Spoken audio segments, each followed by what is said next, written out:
with my colleague Edward Anstead. So, okay, this is a short paper. Companion apps then are, we might say, web-enabled mobile apps that offer synchronized and interactive content, and the technology for synchronization is getting better. So we'll see more apps where the content, so essentially content is being pushed at the user in synchrony with the program. This is an example here of a companion app for a sports program. Companion apps have been trialled with different genres of programs, and obviously the intention is that they improve a viewer's enjoyment and engagement with the program. Programs of all genres, be it poverty porn or quiz or sports programs. But when you think about information-rich TV shows, like science documentaries, shows where people have to actually engage quite intellectually with it and may be actually learning about something that is new to them then, we have another issue about whether actually the companion app is actually a source of distraction for them, and this is something that again users have commented on in trials of companion apps. Media multitasking studies have shown that a secondary activity will interfere with the primary activity typically. In spite of that, however, we have in studies seen that that companion apps can help recall of a factual show subsequently. So this idea, this dilemma of engagement versus distraction, when you're thinking about information-rich TV shows, it sort of leads to the design question of what is the primary function of this app actually to support your understanding of the program that you're actually watching, the content that you're seeing, or is it actually to provide additional content? I should say, is it also to provide additional content? In other words, there's this dilemma whether we have supplementary content or synoptic content in our app. And supplementary content would seem to be a natural extension to the show, but the synoptic view sees the app as supporting viewers as they try to grasp that content. So in order to pursue this question, we have focused on a particular science documentary and built a companion app for it. And the documentary is a BBC documentary about astronomy, the 7 Ages of Starlight. And we built a companion app for this program then, and I want to show you now just about 10 seconds of that program and then one screen from the app so you can get an idea of what we're talking about here. So, the question that baffled scientists for decades, though, was where did all the elements come from?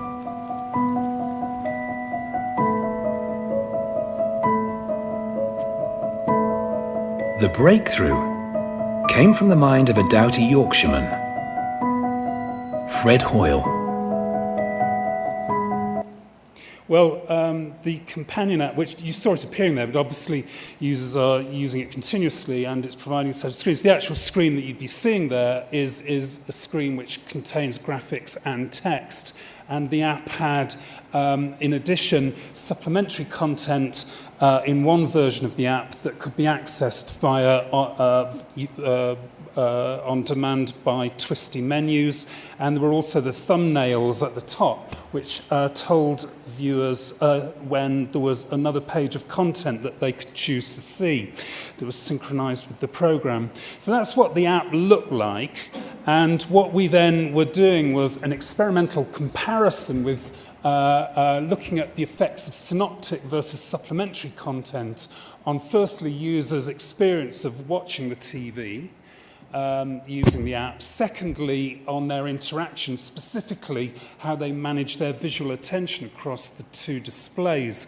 And then thirdly, on their engagement with the program in terms of their recall and understanding of the program. So those were the three questions that we were pursuing with our study. And the study involved 28 users who we filtered to make sure they only had a limited knowledge of astronomy to start with and so on. And the data that we collected was answers to questions, and the questions were of three types. So the UX questions, an example of that would be, what did you think about the quantity of facts and information in the app? Okay. An example of one of the interaction questions about their visual gaze was, did you try and read the content on the app at the same time as it was on the television? And the kind of question that we would ask about engagement was with our probe questions, and that would be, when does a supernova occur? And I wonder how many of us know the answer to that question without watching the program. Okay, so those were our three questions. And what we then did was, it was a between subjects design. We had a supplementary group, and their version of the app had the supplementary plus synoptic content, and then we had the synoptic group, and their version of the app only had the synoptic content, 2 minutes. Okay, great. So the results were, for the user experience, actually, there was a limited effect of the supplementary, there was content relative to the synoptic content. Most people liked using the app. Most enjoyed watching the TV show. Most thought the app actually helped them recall the show. Most found the amount of information in it was about right. And most thought apps like this should both repeat the content of the show and extend that content. And there were only borderline effects for differences between the synoptic and the supplementary groups.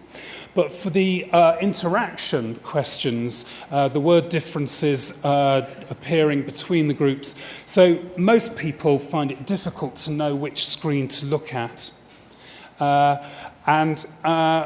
The ease of reading the content and listening to the TV at the same time was significantly harder for the supplementary group. Most people tried to read at the same time as they were listening, so they tried to slow down their reading and synchronize it, regardless of which version of the app they had, but there was no difference between the groups in that respect. Most people thought they'd read most of the app content, and there was no difference between the groups, but there was a significant difference between the groups in terms of whether they thought they had enough time to read the content. So clearly the supplementary content here was making the supplementary people feel more time pressured, and the difficulty about knowing which screen to look at when was more difficult. The final data are to do with engagement. There was no effect of the supplementary information on there was no difference between the groups on their ability to recall the program content they'd seen. But actually, if you looked at the supplementary group, there was a difference in that group between what they could recall of the supplementary information, which of course was only in the app, and the program information that was, of course, in the program and in the app. And it seems actually their processing of that information is quite superficial relative to the program content. So my final slide, to sum all that up, is the supplementary content didn't affect the experience of watching the show. It didn't impede or improve recall and understanding of the show. It did affect the difficulty of sharing visual attention, time stress, and was itself recalled less well. And if you're interested in these results, at the end of the paper in the proceedings, there's a set of guidance which we've interpreted from these results, how companion apps should be designed for information-rich programs like science documentaries with supplementary content, and how much, and how that information should be displayed, and so on. Okay, my time's up, but please look at the paper if you're interested in those results. Okay.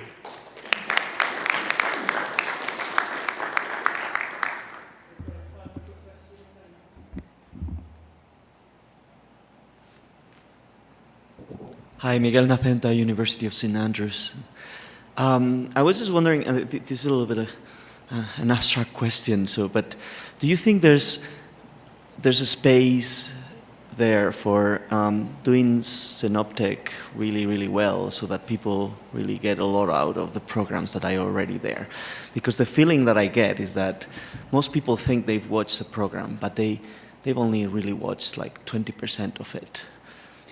That's right. I think the evidence actually is that people don't recall much of a program. They see, and it's in the nature of TV, that it's a very transient media, and if you didn't catch it, it's gone. And so what an app can do then is it can augment that by providing a more persistent visualization. So yes, absolutely. And we've tried other visualizations, for example, using concept maps dynamically with the program, and that seems to have actually in a separate paper which we published last year, we compared watching a program on its own with a companion app which just contains synoptic information, and the evidence there seemed to be that actually the people using the app were doing better than the people just watching the program. So yes, thanks for that question. Great work, thank you very much. Okay.